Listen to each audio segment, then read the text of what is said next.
Bagaimana oksigen diserap oleh darah dan karbon dioksida dikeluarkan? Ketika kita bernapas, udara yang kita hirup masuk ke dalam paru-paru. Di dalam paru-paru ada banyak gelembung kecil yang disebut alveolus. Di dalam alveolus ada pembuluh darah kecil yang disebut kapiler. Proses penyerapan oksigen. Saat kita menghirup udara, oksigen dari udara akan masuk ke dalam alveolus. Oksigen ini kemudian berpindah dari alveolus ke dalam darah melalui kapiler. Darah akan membawa oksigen ke seluruh tubuh, ke semua bagian tubuh yang membutuhkan oksigen untuk bekerja dengan baik, seperti otot dan otak. Proses pengeluaran karbon dioksida. Setelah darah mengantarkan oksigen ke seluruh tubuh, darah akan membawa karbon dioksida, yang merupakan gas yang dihasilkan tubuh saat kita menggunakan oksigen. Karbon dioksida ini dibawa kembali ke paru-paru. Ketika kita mengeluarkan napas, karbon dioksida keluar dari darah dan masuk ke dalam alveolus, lalu kita hembuskan keluar melalui mulut atau hidung. Dan karbon dioksida dikeluarkan dari tubuh saat kita menghembuskan napas. Pergerakan udara melalui saluran pernapasan. Saat kita bernapas, udara masuk melalui hidung atau mulut kita. Udara yang kita hirup mengandung oksigen yang dibutuhkan tubuh kita. Begini cara udara bergerak melalui saluran pernapasan kita. Hidung atau mulut. Udara pertama kali masuk ke dalam tubuh melalui hidung atau mulut. Di hidung, udara akan disaring oleh bulu hidung dan dibersihkan dari debu dan kotoran. Udara juga akan dilembabkan agar nyaman saat masuk ke paru-paru. Faring, tenggorokan. Setelah melewati hidung atau mulut, udara turun ke faring, tenggorokan. Faring adalah saluran yang menghubungkan hidung dan mulut ke trakea, batang tenggorokan. Trakea, batang tenggorokan. Dari faring, udara bergerak turun ke trakea. Trakea ini seperti pipa yang mengalirkan udara menuju paru-paru. Bronkus dan bronkiolus. Dari trakea, udara masuk ke bronkus, yaitu dua saluran yang membawa udara ke kiri dan kanan paru-paru. Setelah itu, udara bergerak ke saluran yang lebih kecil yang disebut bronkiolus, alveolus. Akhirnya, udara sampai di bagian terkecil dari paru-paru, yaitu alveolus. Di sini, udara mengandung oksigen yang akan diserap oleh darah, dan karbon dioksida akan dikeluarkan dari darah untuk dibuang dari tubuh. Jadi, udara bergerak dari hidung atau mulut, melewati tenggorokan, trakea, bronkus, dan bronkiolus, sampai akhirnya sampai ke alveolus di paru-paru, di mana pertukaran oksigen dan karbon dioksida terjadi.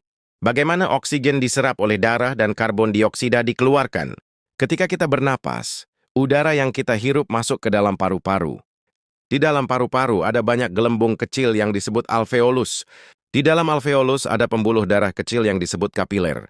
Proses penyerapan oksigen. Saat kita menghirup udara, oksigen dari udara akan masuk ke dalam alveolus. Oksigen ini kemudian berpindah dari alveolus ke dalam darah melalui kapiler. Darah akan membawa oksigen ke seluruh tubuh, ke semua bagian tubuh yang membutuhkan oksigen untuk bekerja dengan baik, seperti otot dan otak. Proses pengeluaran karbon dioksida.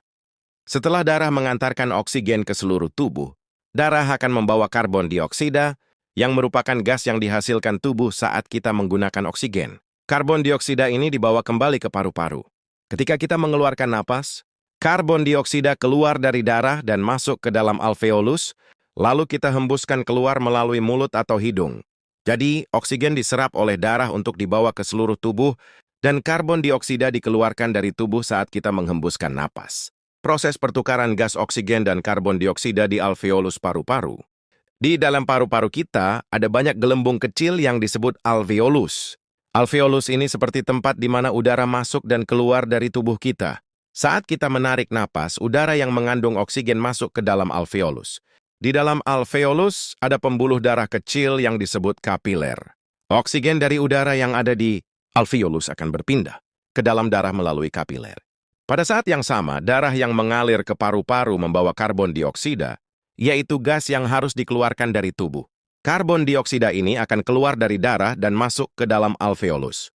Setelah itu, kita mengeluarkan karbon dioksida saat menghembuskan napas.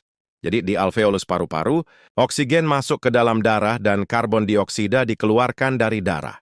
Ini adalah proses yang sangat penting agar tubuh kita mendapatkan oksigen dan mengeluarkan karbon dioksida. Kontraksi dan relaksasi diafragma serta pergerakan paru-paru saat bernapas. Diafragma adalah otot besar yang terletak di bawah paru-paru kita.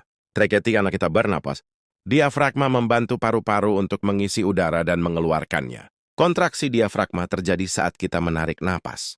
Otot diafragma akan turun ketika paru-paru mengembang, udara masuk melalui hidung atau mulut dan masuk ke dalam paru-paru. Relaksasi diafragma terjadi saat kita mengeluarkan napas. Otot diafragma akan kembali naik ke posisi semula dan paru-paru akan mengempis, mengeluarkan udara yang sudah terisi karbon dioksida. Jadi setiap kali kita bernapas, diafragma bekerja dengan cara kontraksi dan relaksasi, membuat udara masuk dan keluar dari paru-paru.